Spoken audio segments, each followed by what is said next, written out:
Hello, this is Simply Experiential, and today I'm coming to you from Gap, Pennsylvania, right outside of Lancaster, about maybe 30 minutes away from Lancaster. And we are here for the Civil War Living History celebration here at White Chimneys. So let's see what this has to offer.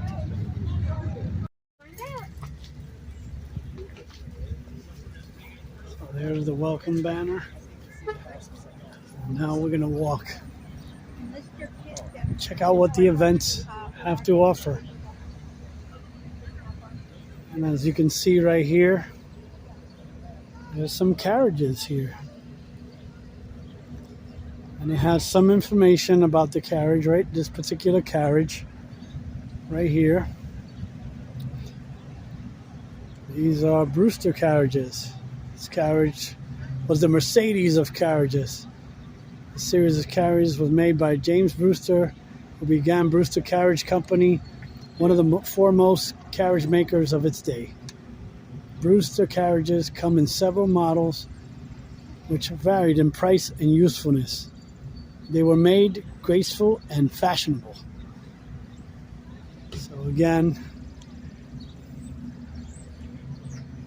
here's the Brewster carriage. Now we're going to move on to our next one. And this one is the omnibus. It came in various styles. This particular omnibus refers as opera coach or hotel coach. It was made in Paris and operated by Hotel Victory in the Opera District. It's everyday use for transport to and from the railroad station and other destinations such as the Paris Opera. The carriage, which is circa 1874, has the original upholstery. Wow. So that is neat. So it has the original upholstery.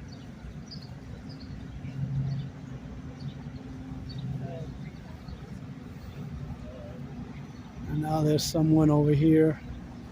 So I'm going to have to kind of wait a little bit here on the side until they're done. Okay. Several other people checking out all the other. But before I do, let me get a picture of it ahead of time. That way I don't have to waste any time coming backwards. So this one is a roof seat brake. Early brakes were utility vehicles. They consisted of an undercarriage, generally with no box, and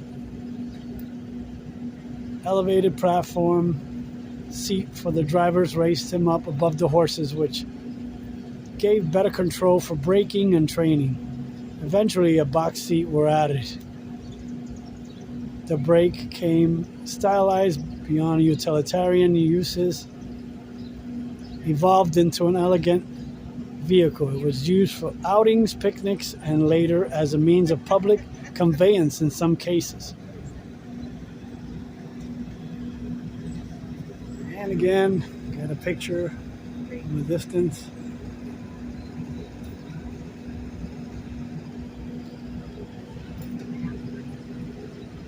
So this is a Victoria-style carriage, pre-Civil War. California Gold Rush of 1849 gave birth to the San Francisco, the boom town. With a yearn for the elegant and exotic, San Francisco residents higher on the social ladder discovered the beauty of Oriental culture, obviously contracted specifically with Oriental design. It is this lovely Victorian-style carriage built in San Francisco. A driver and a footman were seated on the box, with the occupants comfortably accommodated in the carriage. So I'm going to give you a side view of it as well.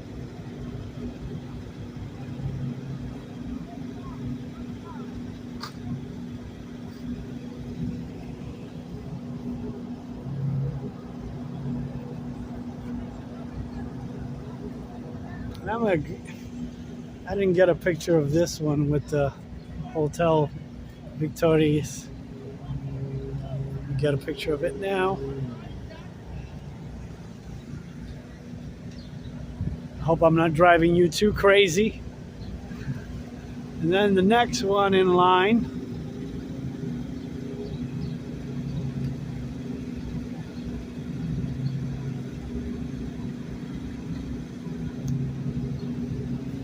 says Newark, Manchester, Mansfield. Newark. So this might be an English one.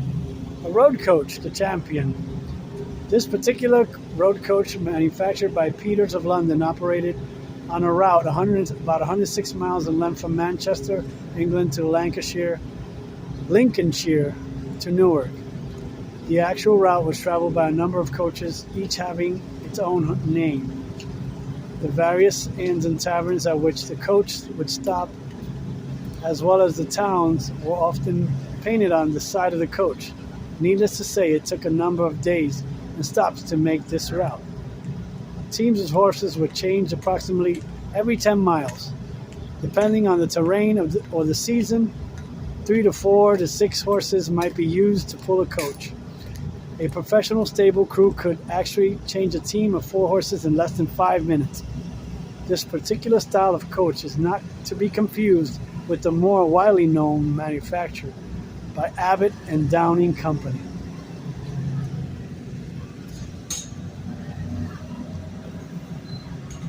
So this being a living history event, there's going to be a lot of reenactments. Oh, cool. And there's the Historical Society of Salisbury Township.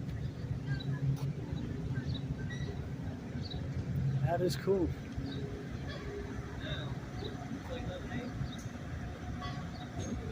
I bet they're open today, and they might have. Oh no, it says something says private there, but I'm not sure.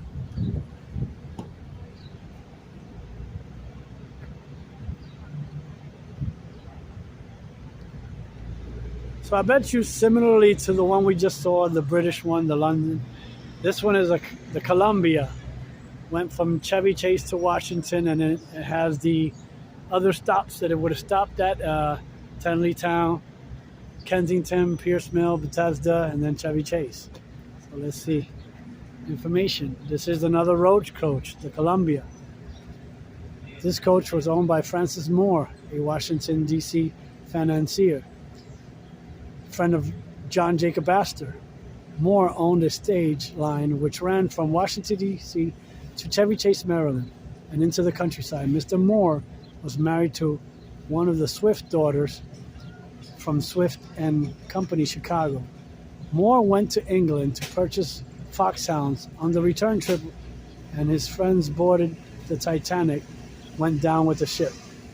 This particular coach was manufactured in London and purchased for use in the United States. After Moore's passing, it was in storage for many years before being purchased and set for restoration by Mr. Meyer.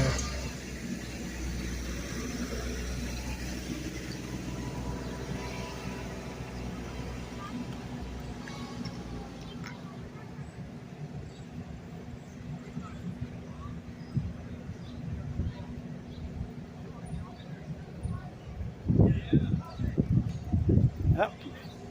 Trying to read this one first. So this is George IV Phaeton.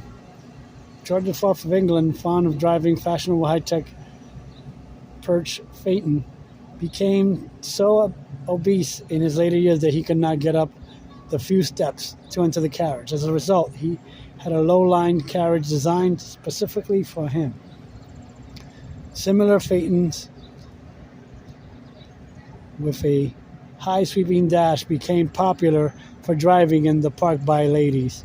They were known as the Park Phaetons, but George IV Phaeton was the more usual term in the U.S.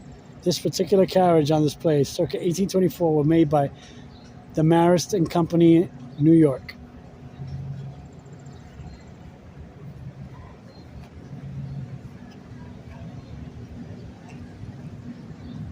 Another picture.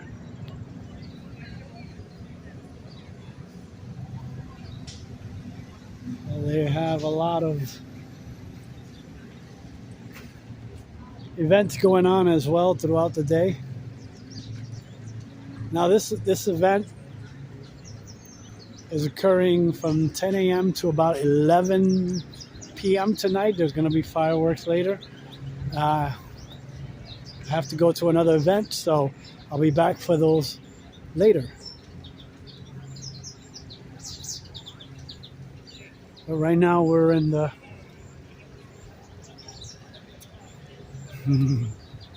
Now this time, instead of giving it a push, ma'am, I'm going to want you to give it a smack. what it Not says. so hard my fingers fall off, just a gentle. So he's doing magic tricks.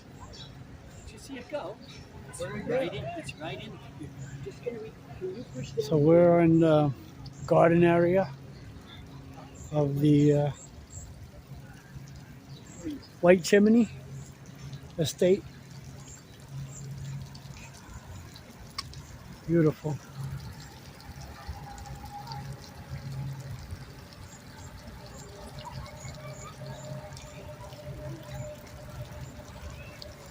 So the 69th PA Volunteer Infantry, Irish Regulars, Civil War enactors are here as well, doing a reenactment.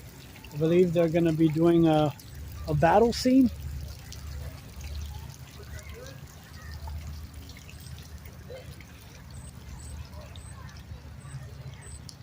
Wow, this is beautiful. Look at, waiting for these folks.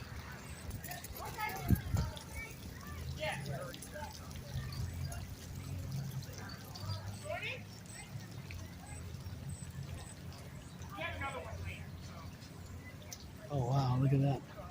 Got stepping slabs here. Morning. Morning. Yeah.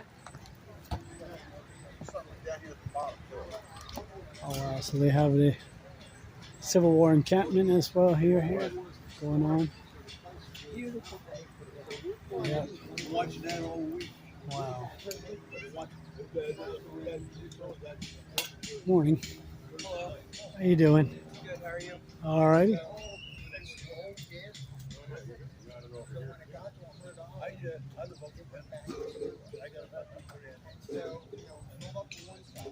So again, this is the 69th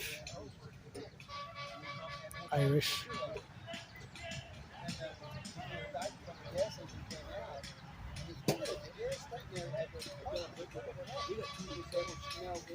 In Borough, in our backyard. We got two trees, the two oak trees. One's 200 years old, the other's over 300. It's one of the. It's going to come back to get. Yeah, it's like the community vote. If you're going to choose somebody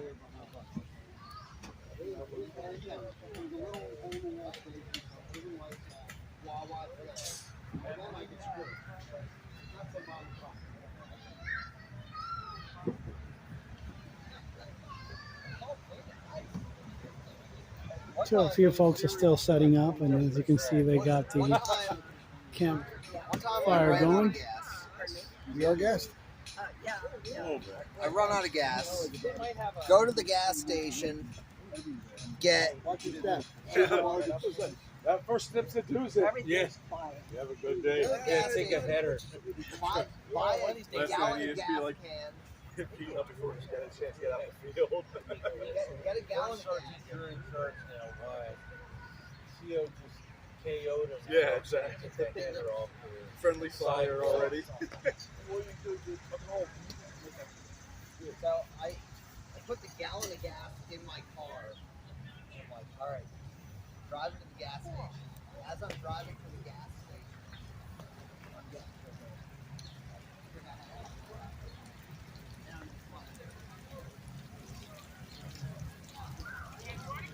So right now they're doing the, I think it's something with enlisting and mustering the children. But I'm not going to film too much of it because of the nature of the children being here.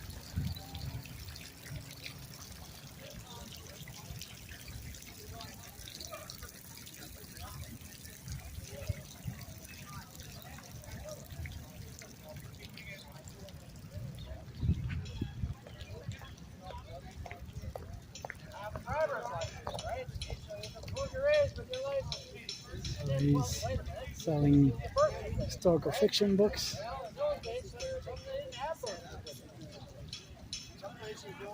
And a picture of the drum here.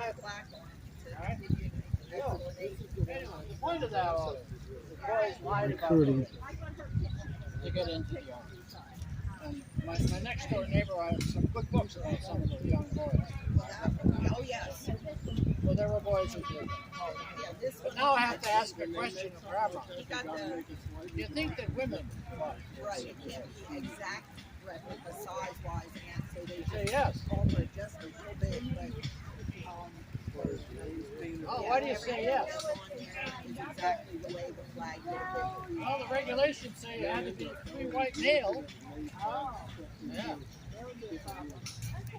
Well, I'll tell you how they do it. I think you had it right. They disguise themselves as men. Or boys, I would say. So, for example, what they do is they be coming to me wearing pants.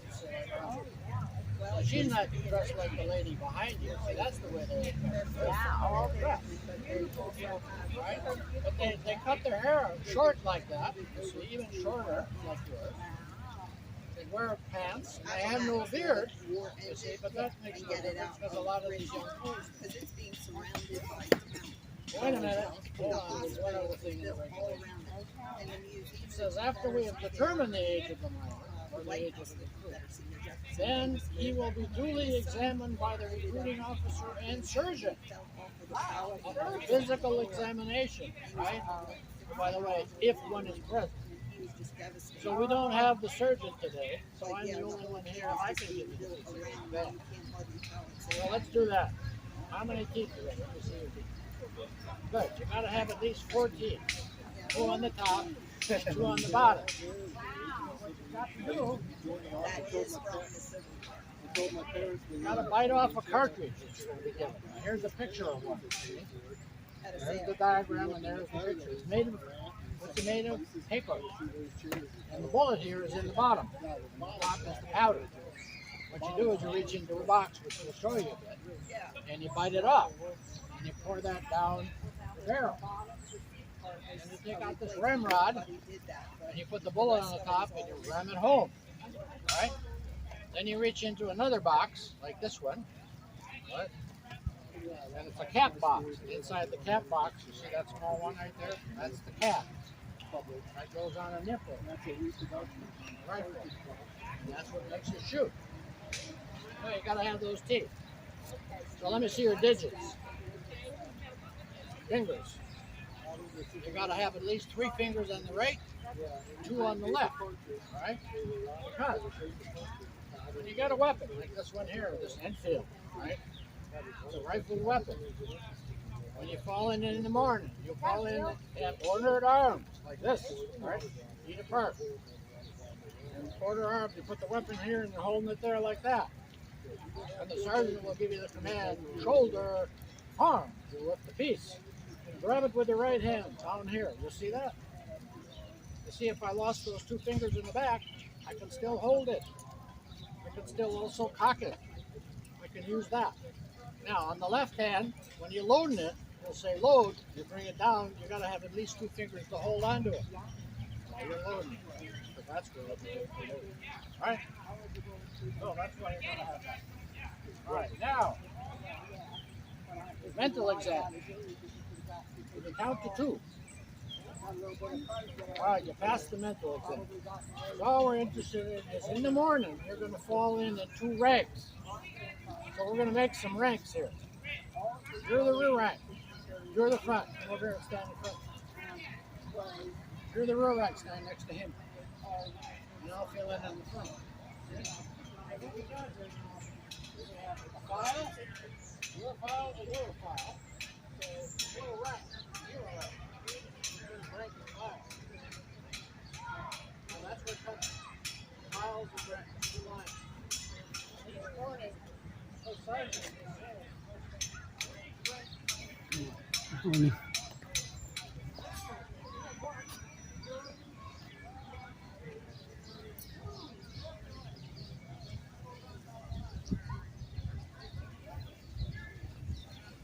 So it's a very pretty garden, as you can see.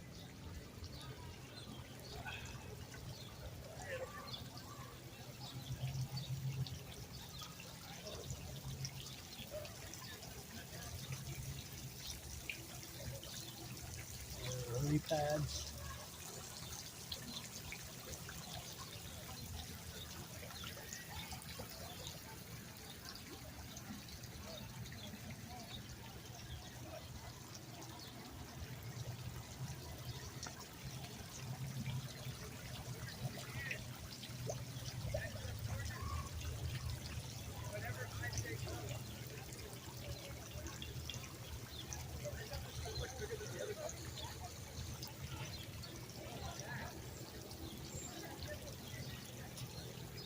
So like I said, this is used for wedding events and any occasion that you want to rent a place like this. But their biggest clientele is for weddings, and when they have special events like this as well. So now we're gonna go down this. I'm gonna back up again. Beautiful Amish countryside. We're right next to it.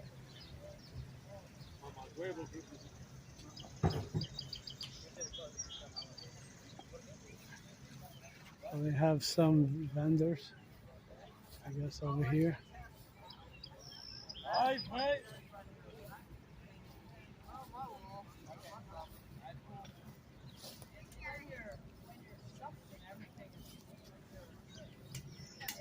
So he's smithing. Used horseshoes are $5 a piece there. So we got blacksmithing going on.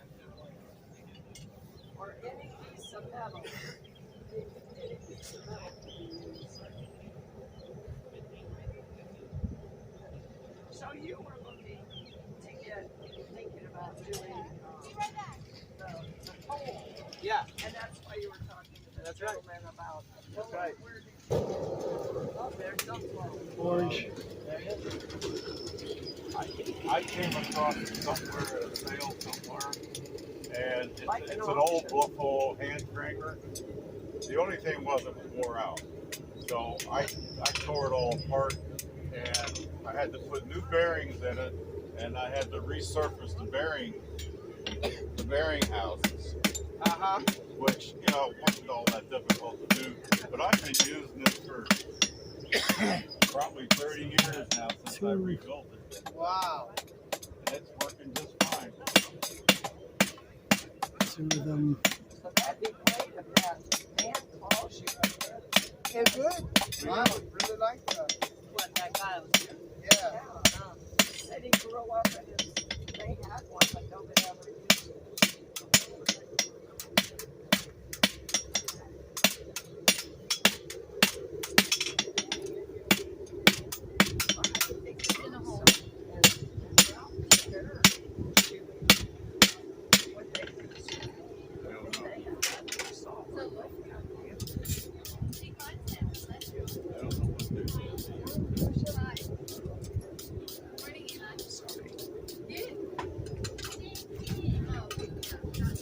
Where do you get your tones at?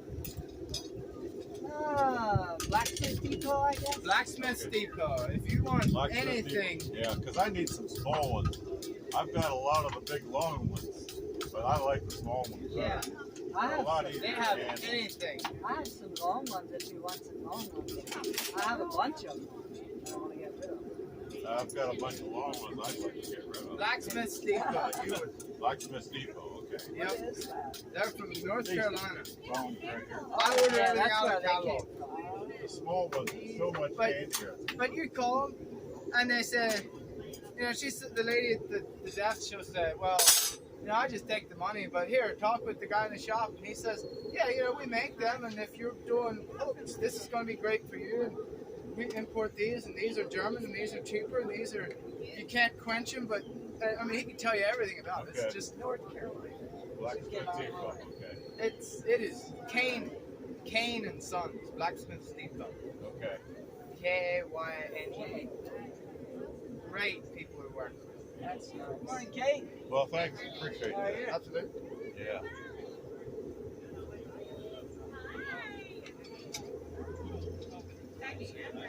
This spare tone, $44. This thing was 55. That's a flower. Yeah, stuff like that's handy to have. Hey, you bought it at auction too. I picked them. Yeah, well, most of the nice stuff was made at the market. Small tongs are hard to find though. Yeah. That's because of people like you. Yeah.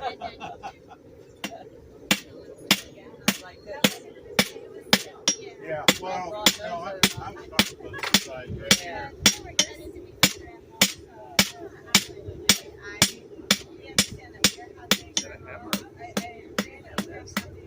This is what Alex was talking about. I hope it's what he's talking about. I'm not sure if it's going to work. It's like Play-Doh when it's hot. Yes.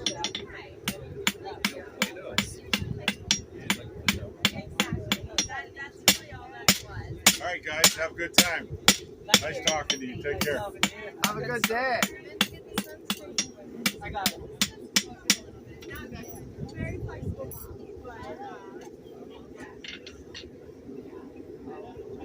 Back into the forge.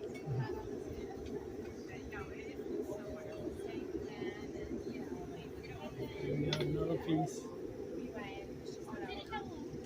You bring your spatula. I'll stamp it for you, Alex.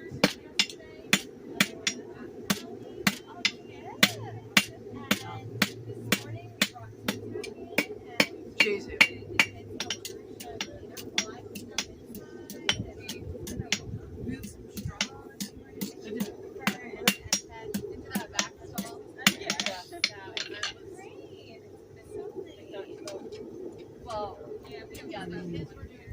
Back into the forge.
Yeah, it is.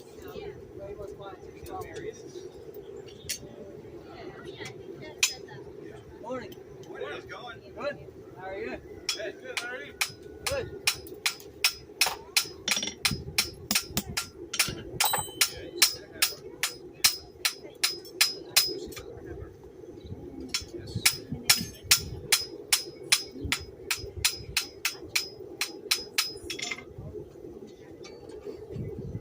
I got it hanging here behind me.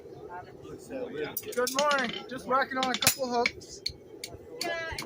Simple stuff. If you have any questions, fire away. Left in the house.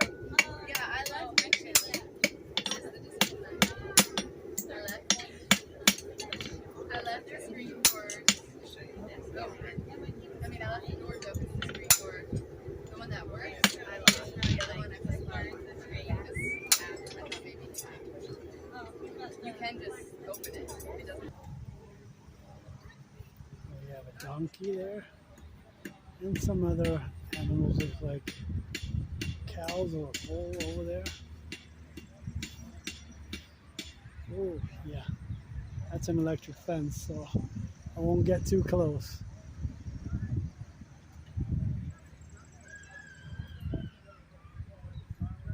Well, it might not be active right now because he's leaning on that.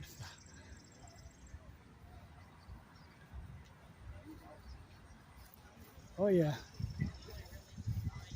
Oh, they're woolly. Oh, I know what they're called. know what kind of.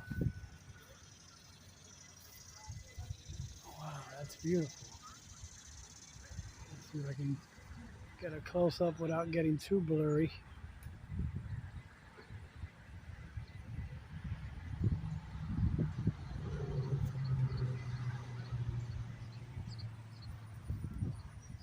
And right here looks like we have a Confederate encampment. Ooh, almost stepped on horse hockey.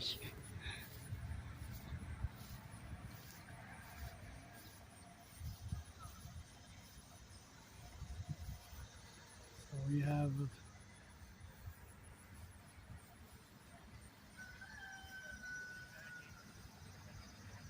23rd North Carolina.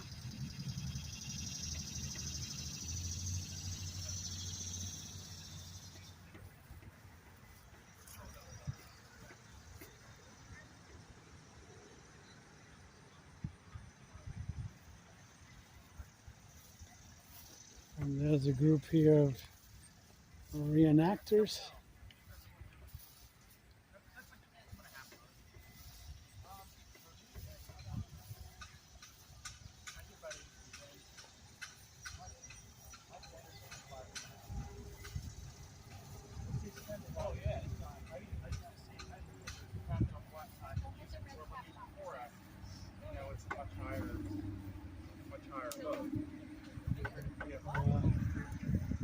We have some stuff here on display here.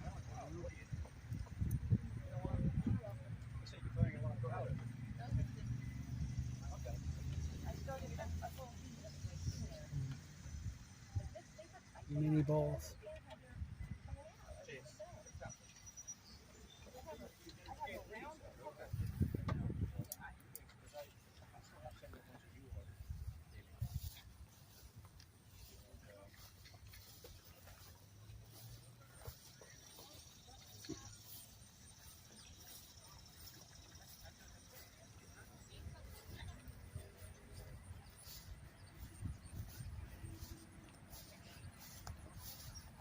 Now they do have, I believe, tours of the house.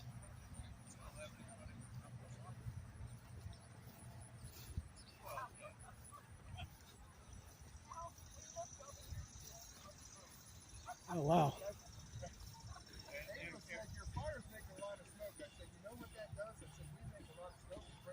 Oh, so he's also foraging as well. Oh, Well, if you look, he's using a you bellows. see there's also corn in there. I saw that. I can do the same thing with shelled corn that I do with soft corn. What? I could take every bit of that out and use nothing but shelled corn. We have cornfields all around us. Yeah. I didn't know that.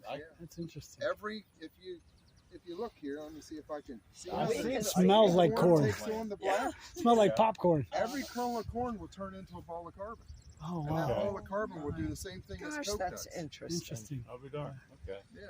So So I'll have to try that. it's the one trick is when you start your fire, when you first start, if you're starting with nothing but corn, Yeah. get a nice kindling fire going, add the corn slowly. If you put too much corn on, you'll get billowy white clouds that just choke you out Starts of the popping. shop. Oh, okay. And then what happens is, and I don't know if it's the sugar turning to alcohol and cocoa, whatever it is, but you'll get like a shimmering effect. Okay. You want to stand back at that point because it goes woof. Oh, okay. So you want to add the Okay, corn so- slowly, and air control is the big thing. It doesn't take a whole lot of air for corn. You'll blow the corn right out of the fire. But it's Well, better yeah, to have it mixed. Because Probably. I've got an old hand crank blower, you know, and that that can throw a lot of water. Yes, so you want to be real light on the air. Yeah. Well, it'll be the deer and you in the cornfields. Denton yeah, will say, and "Where's my corn?" I have a feed store 2 miles from my house, and depending on the year and the time of year, if it's a really good harvest and they've got a real excess, I can get a 50-pound bag of corn for $2. Oh. Well, it's cost me $15 for a 50-pound bag of of coal. Well, you could get it Yeah. free. Set it on fire. Yeah, I could You're probably good. get it for free because Well, my it's neighbor right there. shells his own Yeah. gears, you know, and all I gotta do is go down there and Get it shovel up the scraps that are laying around. Yeah. And that's like I'll have to try that. That is so cool. Yeah, so this is the coke that I'm using is a mix of all the other fires I've had going at different places. Oh, I okay. always bring a thing of coke and a thing of coal depending on how long the event is going to be. If I'm for 5 days, I'm bringing everything is full. Yeah. But I bring enough coke that I can start the fire and have it going and then add coal as I need it, Yeah. you know, to make more coke. Yeah. Hmm. Right. So this is a mix of I don't know how many different Yeah. fires. I can see that. That's But I've done events where I've gone in, you know, it may be a weekend event. I'll go in and clean every bit of coal and coke off the hearth and start with corn on Saturday morning and use nothing but corn the entire weekend I'll be darned. just to show people there is an alternative. I cannot guarantee that anyone ever used corn in Civil In the War old- before, okay. but you can't say they didn't either. They had But it. it would make sense if They had it. They knew it burned. Yeah. Right. Yeah, Yeah. I'll do it. You just get Whatever your- they had at their disposal. Yeah, yeah. I mean, if you look around the world, in the Philippines they use crushed coconut shells. Yeah. In Africa they use elephant dung. Mm. Anything that cooks down to Yeah. base carbon What's will local? work. It's just how much energy is stored in that pound of fuel. So pound for pound, it's going to change. It's like wood and charcoal, and charcoal. Real charcoal. You take wood, make charcoal out of it, Yeah. Burn it and you down. use it. It's a great heat source. I've seen a lot of There's guys no using junk in it. charcoal. There's no clinker, nothing. For Right. forge welding, you can't beat it. It's Because clean. there's nothing A lot to cleaner. contaminate your forge weld. Yeah. But there's not a lot of heat energy in a pound of charcoal. So it burns up quick. Depending on what you're doing, you're going to go through 8 or 10 times more of that than you will of coke. Yeah. So it's what you get pound for pound, the heat that you get out of it. But corn gives you the same heat value as soft coal does. Okay. That's Well, why. I'm going to have to play with It'll that be and see fun what to- happens. Yeah. It's It'll be a good experiment. And I have a friend of mine who's been doing this over 40 years, and when he hears me telling people about using corn, he says, "You might as well just throw my meatloaf sandwich in that fire." No. Because he says we're going to start using so much corn, we're going to raise the prices of food. And I said, "But the prices are up already, and I didn't tell anybody about corn." Oh, that's funny. So he does that all the time, but it's an alternative, Yeah. like any other alternative. I'm not telling you go out and And use it's an corn all the interesting time. topic. Yeah, Yeah. yeah. And I don't know if you do any internet stuff. There's a blacksmithing forum called I Forge Iron. I got banned off of that site for 30 days because I mentioned using corn. Is that right? It Wow. wasn't that I mentioned the corn, it was that it started an argument, and they felt that I started the argument. Because my question was, okay, if coal was banned tomorrow, if we couldn't use one more piece of coal, what would we use? Oh, there you go. That was it. I thought it was a simple question. What are we going to do? Okay, so everyone had these ideas. So I said, has anyone ever tried corn? Mhm. Because this is before I tried it. Well, this whole half is saying, no, I don't have to because it doesn't Bloodstone work. And this forge. half is saying, I don't have to because I know it works. And this went on for a week or two. And I said, but has anyone ever tried it? No, I don't have to because I know it won't work. And no, I don't have to because I know it works. I'm like, okay, well, I'm They going to the tried feed it. store. Yeah. So I went to the feed store, tried it. You got to work with a little bit. I found out, hey, it works. It works great. It'll burn up a piece of steel. You get sparks all over the place. And this is why you don't get on forums. Hey, you Exactly. got it. Yes. Right there. But yeah. You got it. Okay. Oh, but my. he only, so he privately messaged me and said, hey, I'm giving you all the credit for this. I'd have never tried it if you hadn't brought it up and blah, blah, blah, blah, blah. And I'm like, I don't need credit. Simple question. But And basically, who has time for that? You don't have time for that. no, And there's too many other things. so to I do. haven't been on that site for, it's probably been 3 years now. Yeah. I've done some forge welding. I don't do a lot of it, but I have done it. I actually made a tomahawk and laminated some good steel between some garbage, and I made it work. Yeah. By trial and error. In your And- blade.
So it has information about each of the flags as well here.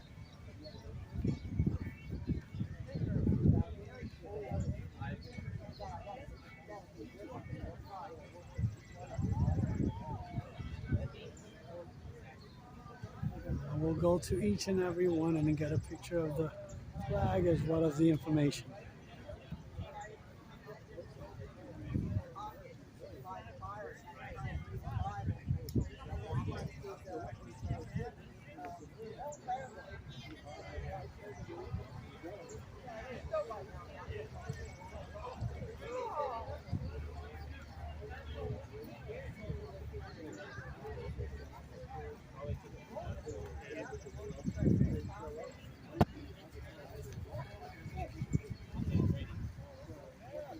Let's see if I can catch it from this angle over here and showing the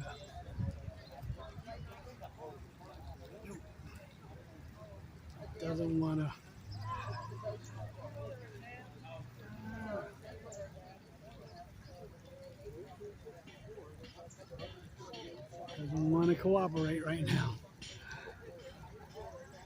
Come on, blow.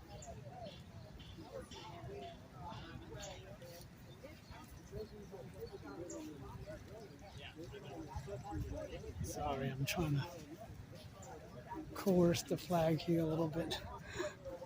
Nope.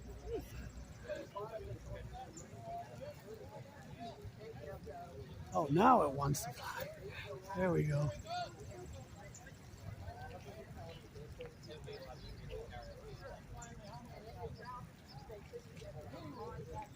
And right here, now the flag wants to cover it up.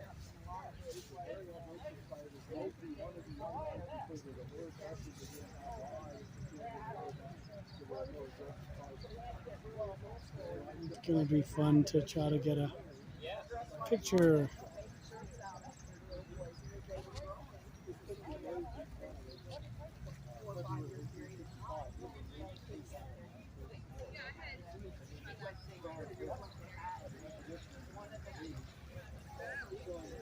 Oh, wow. It says Cherokee Braves, but I can't get the...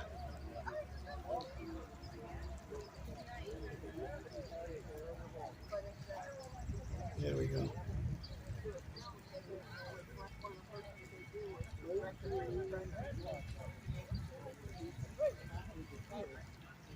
Lots of different flags that have flown by the Confederates.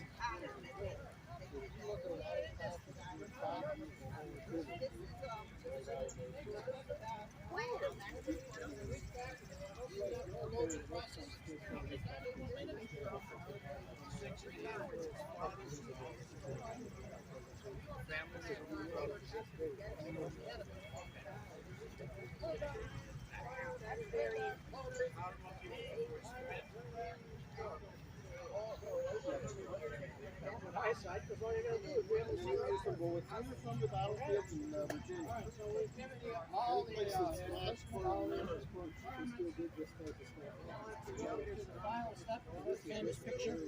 Yeah. You must raise your right hand. Irish. I, The Sons of Aaron. do solemnly swear You did a lot of allegiance I don't. There's been people coming in. I One of haven't these seen them all. Rangers. My family's from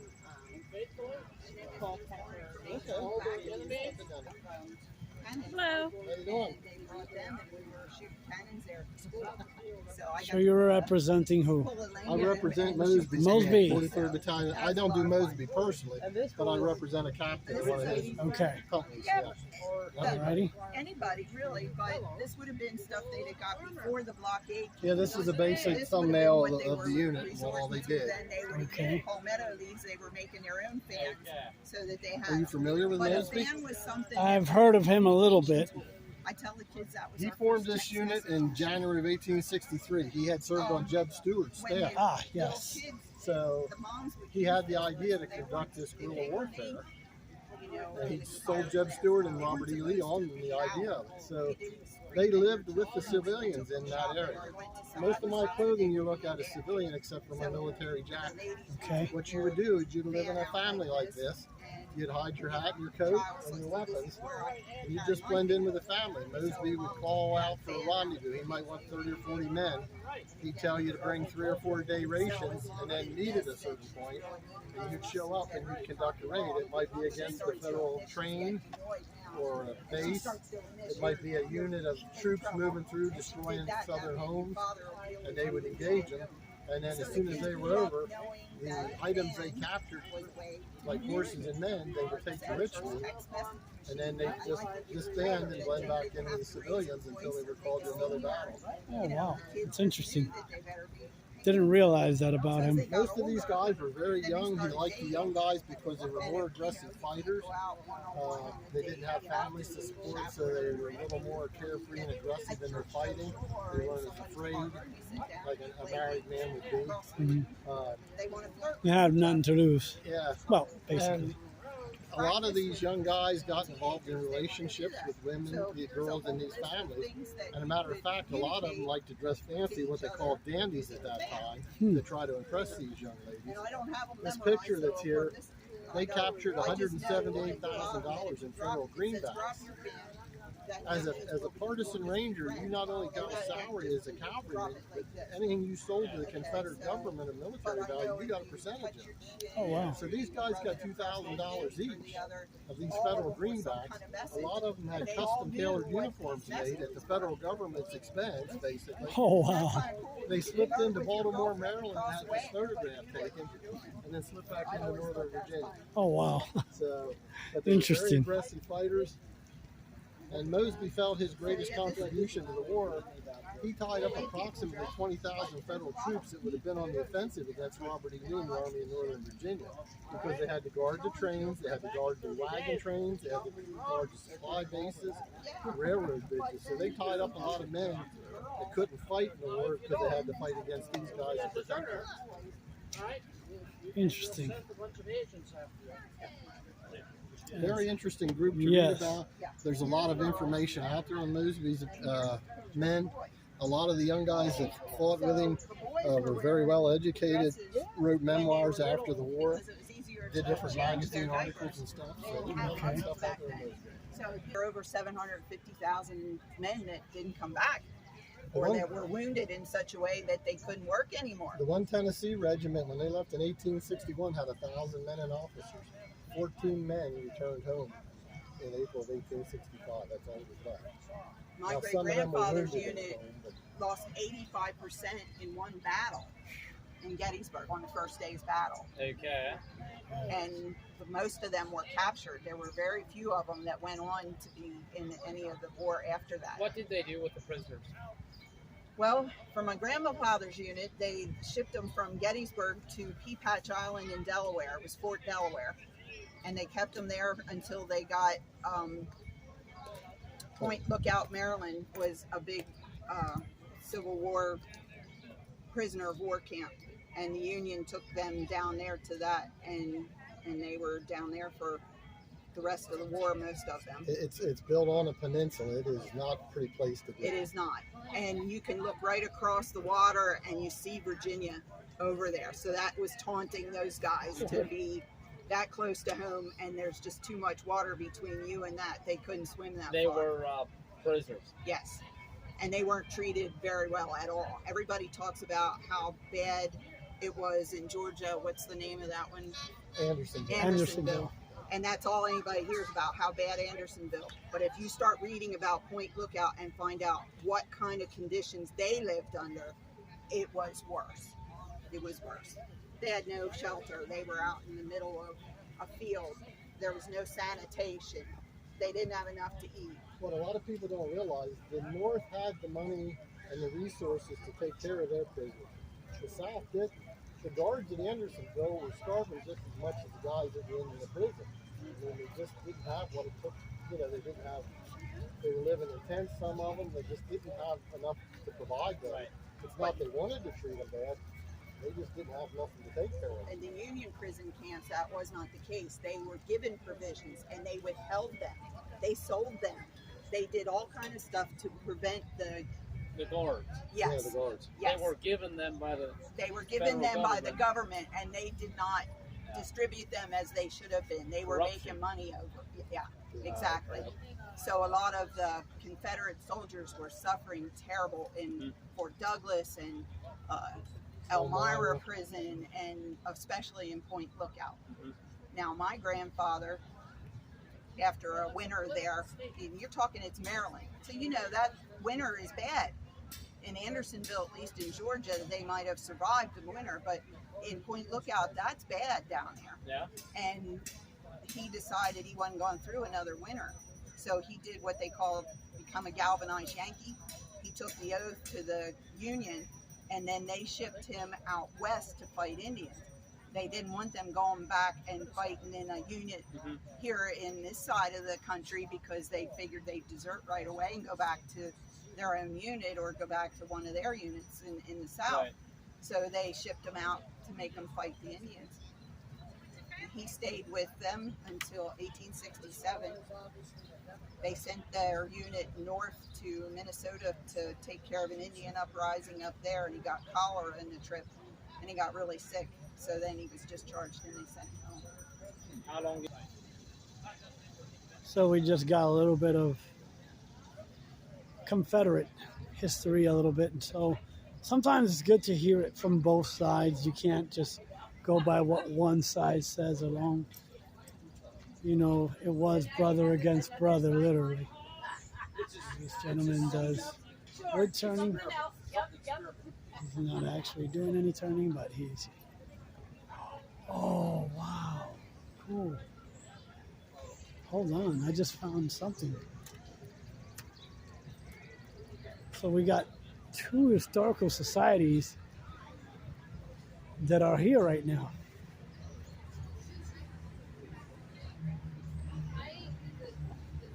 Oh, wow. So we have the Christiana Historical Society is here as well. You got some more water. Good deal. Freedom began here. There's free cookies in there.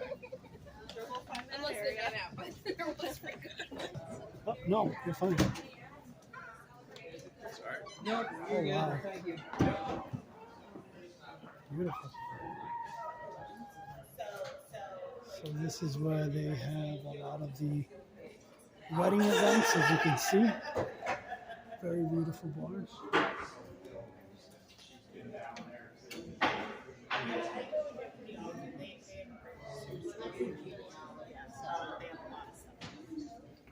Nice talking with you.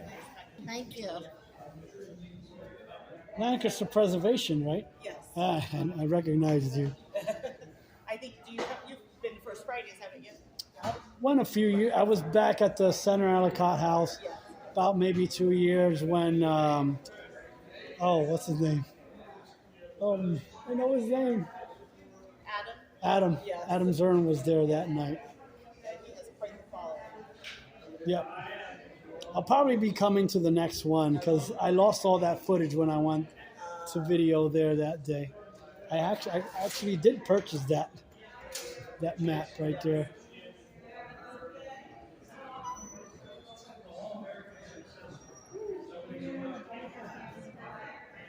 It's in the well, it's kind of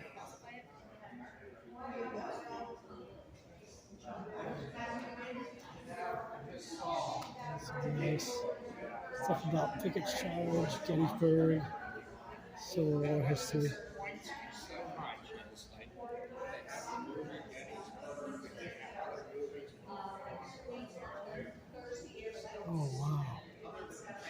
That's cool. Marching soldiers.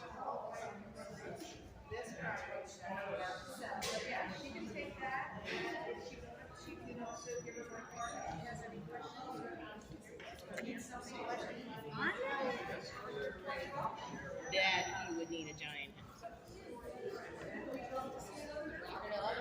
The Columbia Prince. Okay.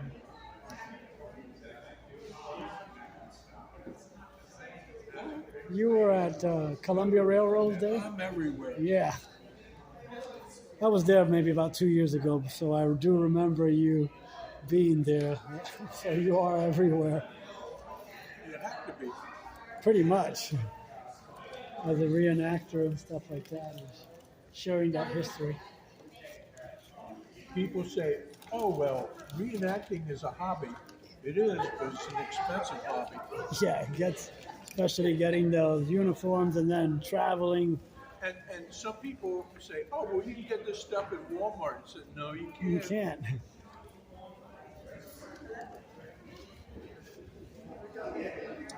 I heard they opened up a place up in Gettysburg. Oh, I think they were they're out of Maryland. Yep. The company that supplies all the stuff for reenactments and stuff like that. Well, there's a group called the Maryland Southern. Yes, that's who I was thinking of, but I couldn't think of it at the moment. The Sutlers. Like everything else nowadays, it's not the dollar store, it's a $1.25 store. Yeah, I know. And they Everything went even up. revised that. Now you go to the back of the $1.25 store, and there's cabinets saying $3, anything in this or $5. And something's $5 there too now. Yeah, I was there the other day. I was like, what? I was like, that's the first time I ever saw that. I was like, wow, stuff was being sold for $3 and $5 now. Officers' pants like the ones I'm wearing, you go to Gettysburg, $122 for one pair of pants. Wow. A private union jacket, anywhere from $150 to $175. Officer's frock coat, anywhere from $350 to $375. Yep, nothing's cheap anymore. Yeah, I can imagine. And I started reenacting when a 3-banded Enfield reenactor's rifle was $390. Now it's $1,200. Wow. $1,200. Holy moly.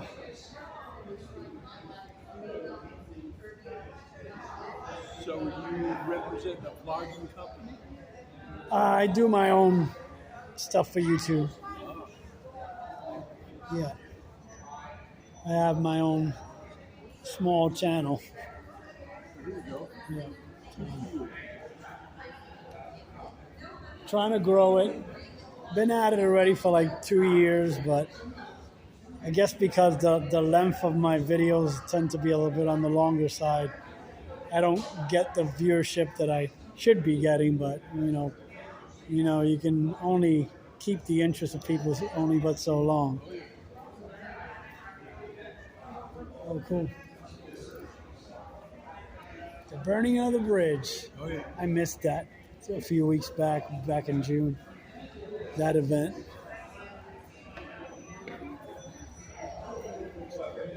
But I did a video of with Mount Bethel Cemetery where the five gentlemen that were responsible for the burning of the bridge are buried at. Over there in Columbia. So.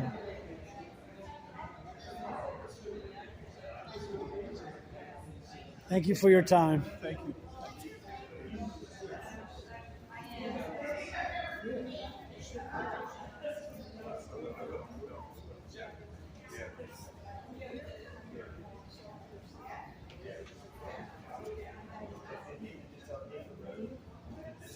Oh, I remember him.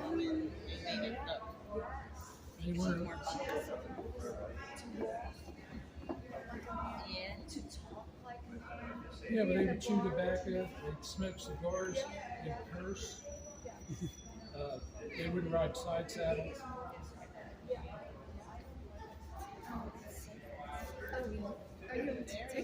pictures. I'm videoing and taking pictures. Oh, thank you very much. But I think I met you up at E-Town, up at the Stone Gable Estates. Oh, yeah. When they did the Lincoln funeral, yeah. Oh, really? Yeah, well, they do it in April. Yeah, I tried to get in this year. They're not letting anybody in the barn. Oh, wow. Yeah, I was really disappointed, you know. Oh, wow, that's strange. I don't know why they did that. This is me. Okay, thank you. Okay. This is the original. This is a novel, the first. Okay. Yep. It's copyrighted in 2019. Okay. And this is the script. There's some more ribbon. And these. That's me and then the Oddfellows giving a secret sign. And if you want to take a picture, I found these in color. I've never seen anything like these in color. Oh, wow. Go ahead.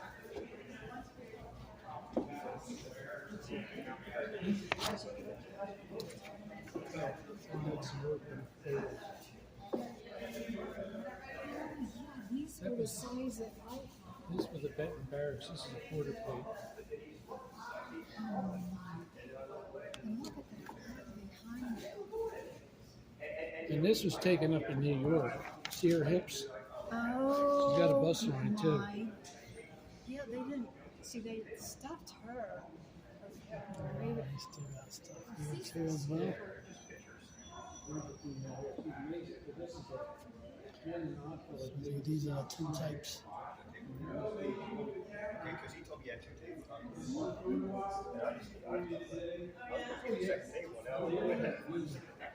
Well, thank you so much. I love that shirt. And when you guys, when you get down, So he's selling authentic well, thank you for telling me about Rising Sun. They was going to be so devastated. cappies. And see, John was going to go to American Legion, see if he could do it there, but that ain't going to fly. It's too late. It's too late in the game. You got a house developed back there, and political correctness again. I mean, it ain't going to fly. You see, John don't want to give it up. And I saw Ron Jagger. You know, I told Ron So Jagger. usually on the top of the cappy they had the brigades, I guess. Hey, buddy. How you doing? And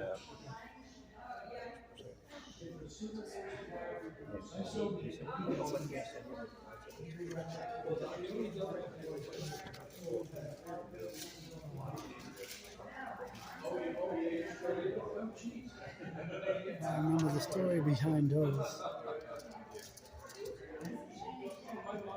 They would put those on the roads to stop the horses from going through. oh yeah, exactly. It would That's just like embed jacks. into It's their like jacks, yeah. yeah.